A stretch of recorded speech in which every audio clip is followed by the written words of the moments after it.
I'm 31, and I live just outside of Denver. A few weeks ago, I had to drive home late at night after a grueling business trip. It was around midnight, and I'd been on the road for hours. My eyes were heavy, my body aching from sitting for so long. The highway was almost deserted, with only the occasional car speeding by. Eventually, exhaustion got the better of me, and I decided to pull into a rest stop to stretch my legs and wake myself up. The parking lot was eerily quiet.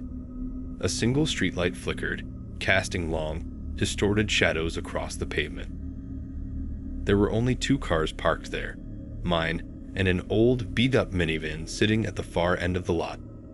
It looked abandoned at first, but something about it felt off. I got out of my car, shivering in the cold night air.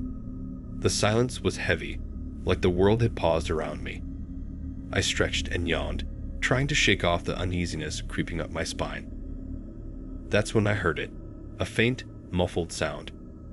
At first, I thought it was just the wind rustling through the nearby trees. But then it grew louder. It sounded like crying.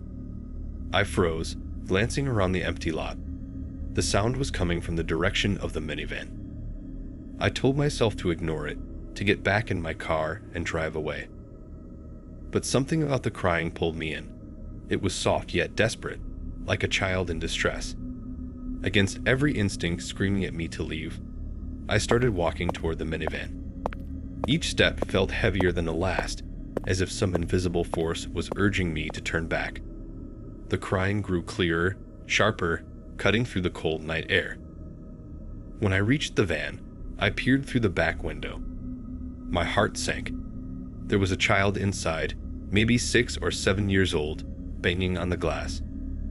His face was streaked with tears, and he looked terrified. I hesitated, my mind racing. Where were his parents? Why was he alone? My gut told me something wasn't right, but I couldn't just leave him there. I reached for the door handle, and to my surprise, it was unlocked. I opened the door cautiously, leaning in just enough to ask, "Hey, are you okay? Where are your parents?"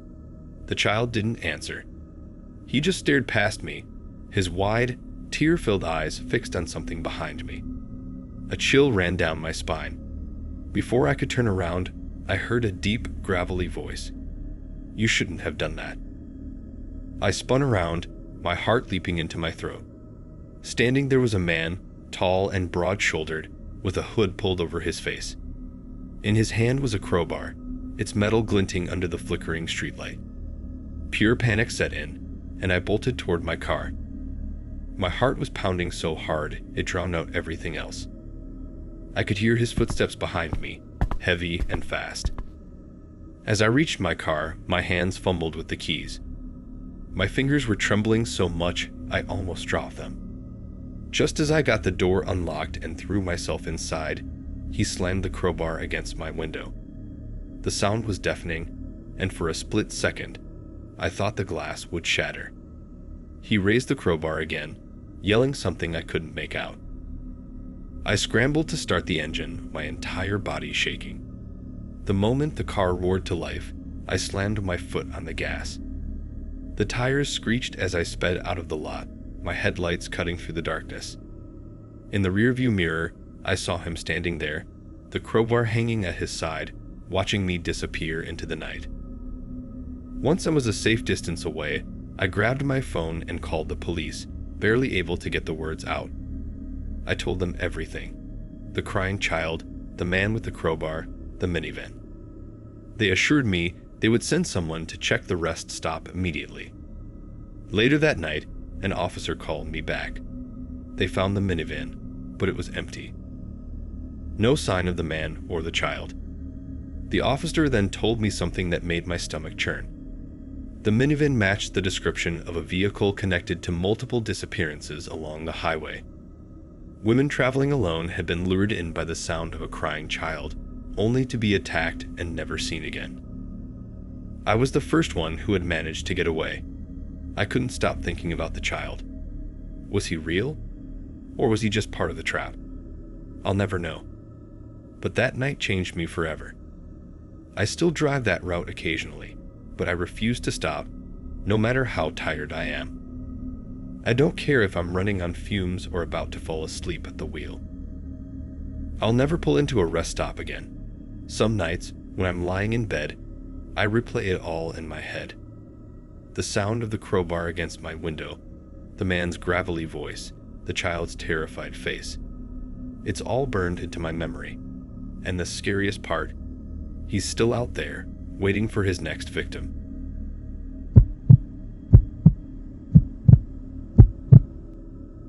My name's Michael. I'm 34 years old, and I live in Portland, Oregon. A few months ago, I had to drive out of state for a work conference. It was a 6-hour drive, and since I'd left later than planned, it was already dark when I hit the road. The rain hadn't stopped since noon, making the drive feel even longer. I've always hated driving at night, especially in bad weather. About halfway through my trip, I saw him. A man standing on the side of the road, drenched and shivering, holding out his thumb. His clothes were soaked through, and he looked miserable. Normally, I would have driven right past him. I've never been the kind of person to pick up hitchhikers. It just feels too risky. But something about him made me hesitate. He didn't look threatening. He was thin, maybe in his late 40s, with a pale face and a defeated expression. The rain was pouring so hard I could barely see him as I slowed down. Against my better judgment, I pulled over. As soon as I rolled down the window, he leaned in and stammered, thank you so much. My car broke down a few miles back. I just need a ride to the next town." I hesitated, my instincts screaming at me to drive away, but the desperation in his voice made me feel guilty. I unlocked the passenger door, and he climbed in, dripping water all over the seat. "Thank you," he said again, shivering as he buckled his seatbelt. "I've been out there for hours." "No problem," I replied, forcing a smile. "Where are you headed?" He mentioned a small town about 20 minutes up the road. As we started driving, I couldn't shake the uneasy feeling creeping over me. Something about him didn't sit right. At first, he made small talk, where I was headed, what I did for work, but his answers about himself were vague. He said his car had broken down, but when I asked what kind of car he drove, he paused for a moment too long before answering. A sit-in. He didn't mention a make or model. The conversation died after that. The only sounds were the rain pounding on the roof and the windshield wipers scraping back and forth. I glanced at him out of the corner of my eye. He was staring straight ahead, his hands resting stiffly on his lap. His wet clothes clung to his body, and his breathing sounded uneven. The uneasy feeling grew stronger. I couldn't pinpoint why, but something was off. About 10 minutes later, we passed a gas station. "I'm going to stop here real quick," I said, trying to keep my voice calm. He immediately tensed. "Why? Just keep driving. The town isn't far." I forced a laugh. "I need to fill up, and I could use some coffee. It'll only take a minute." "No," he said sharply. "I don't want to stop." That's when the alarm bells in my head started screaming. My hands gripped the steering wheel tightly, and my heart began to race. "I'll just be a second," I said firmly, pulling into the gas station despite his protest. As I parked, he leaned toward me. His voice dropped, and he said, "You're making a mistake." I froze.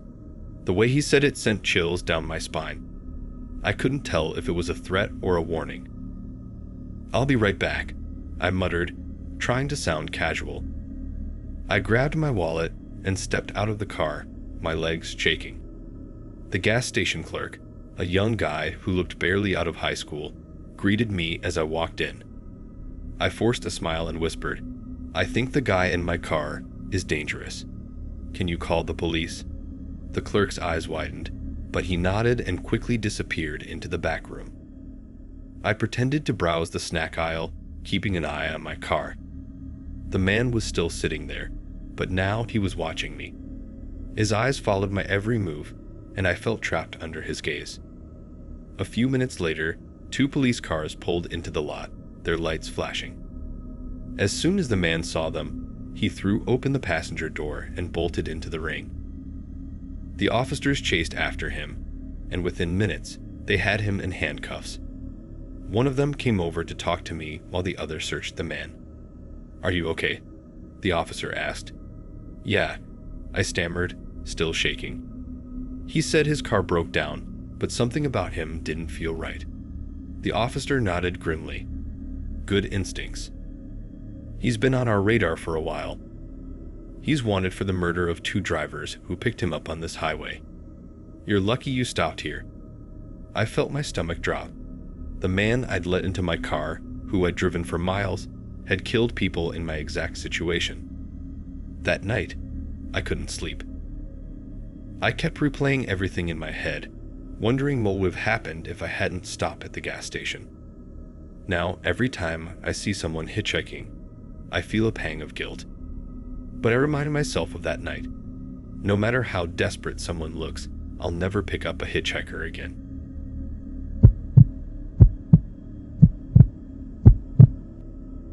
My name is Alex Carter. I'm 28 years old and live in the suburbs of Chicago. I've always been cautious by nature, never the kind of guy to take unnecessary risks.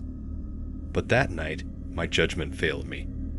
That night, I learned that some roads are better left unexplored. I was driving home after visiting an old friend I hadn't seen in years. The reunion was nice, but it had run later than I'd planned. By the time I got on the road, it was nearing 1 a.m., and I still had over an hour to go. I was exhausted, just trying to stay awake. The route was mostly rural, with long stretches of dark, empty roads. My GPS chimed, instructing me to take a left turn onto a dirt road. I hesitated. The road looked narrow, surrounded by thick woods, and there weren't any streetlights. I considered ignoring it and sticking to the main highway, but I was too tired to argue with the GPS. I turned, my tires crunching against the gravel. As I drove, the road seemed to stretch endlessly into the dark. My headlights illuminated nothing but trees and dirt. No signs, no landmarks, just isolation. I started to feel uneasy. I'd always heard stories about people going missing on roads like this, but I told myself to stop overthinking. That's when I saw it. A car was parked on the side of the road, its hazard lights blinking weakly. Standing next to it was a man, waving his arms like he was trying to flag me down. My heart rate spiked. He looked desperate, pacing back and forth. I slowed down, unsure of what to do. As I got closer, I noticed the man's clothes were dirty, like he'd been out here for a while.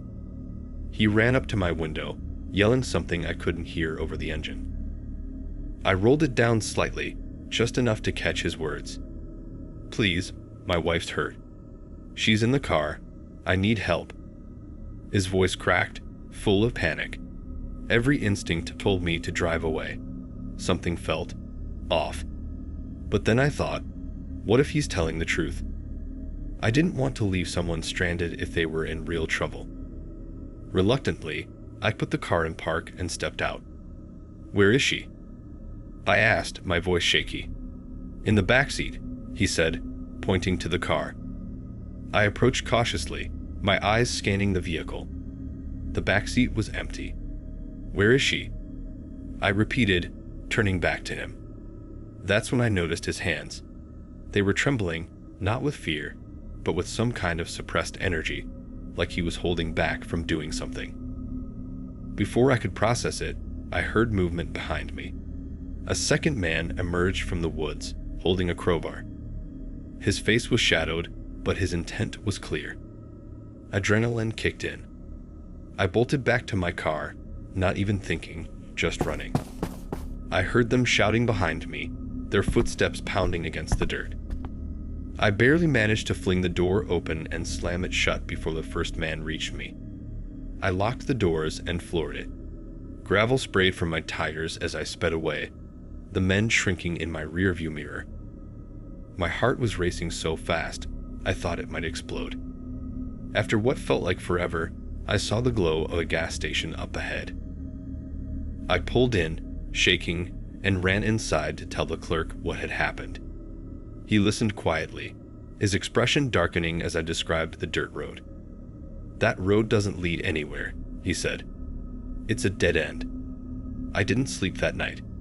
I kept thinking about what would have happened if I hadn't run. Now, I don't trust GPS blindly anymore. Some roads aren't shortcuts. They're traps.